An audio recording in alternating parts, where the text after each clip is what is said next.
মা সারদা মঠে গেলে প্রাণটা জুড়িয়ে যায়। সারদা মঠের উন্নয়নের জন্য আমরা কামারপুকুর ডেভেলপমেন্ট বোর্ড করেছি, আমরা অনেক কাজ করেছি, 10 কোটি টাকা আবার দিয়েছি। বাঁকুড়া জেলায় 134 কোটি টাকা ব্যয়ে 12টি ব্রিজ করা হয়েছে। কংসাবতী নদীর ওপর ব্রিজ, শালী নদীর ওপর ব্রিজ, বীরভূমে অজয় নদীর ওপর 2টো ব্রিজ। এছাড়াও মনে রাখবেন, আগে মাত্র 2 লক্ষ লোকের পানীয় জলের সংযোগ ছিল, এখন বাংলায় 99 লোক পানীয় জলের সংযোগ পাচ্ছে। বাদবাকি যেটা আছে কেন্দ্রের টাকা বন্ধ আছে, 90% টাকা আমাদেরই দিতে হয়। ইলেকশন এসে গেছে এবং এসআইআরের নাম করে গরিব সাধারণ মানুষের উপর অত্যাচার হচ্ছে। বলতে পারেন সাধারণ মানুষ আমায় উন্নয়নের কথা, উন্নয়নের পাঁচালী দেখে নেবেন। উন্নয়নের পাঁচালীতে 14 বছরের কথা লেখা আছে। এটা আমাদের সবাইকে বলবো গ্রামে গ্রামে গিয়ে এটা প্রচার করতে।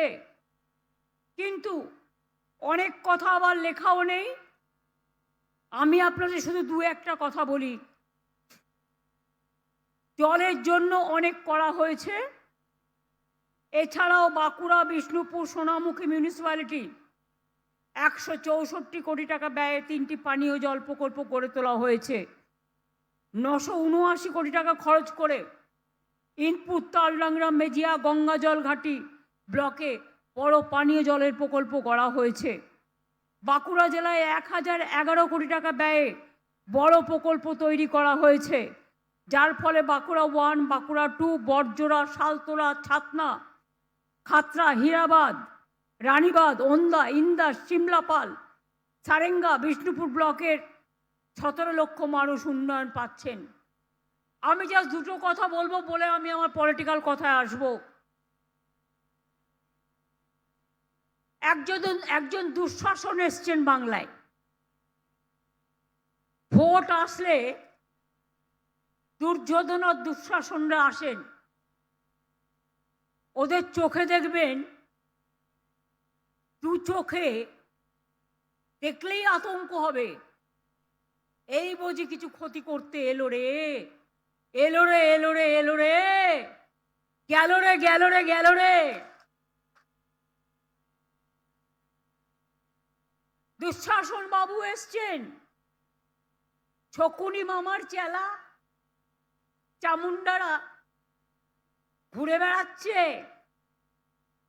আর বলে বেড়াচ্ছে বাংলায় নাকি 1.5 কোটি লোকের নাম বাদ যাবে। কেন?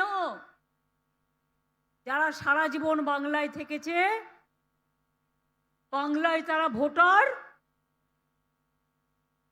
আজকে বলছেন মমতা ব্যানার্জি জমি দেয়নি। মমতা ব্যানার্জি জমি না দিলে এই তারকেশ্বর বিষ্ণুপুর লাইন কে করে গেছে? মমতা ব্যানার্জি করে গেছে, আপনি নন।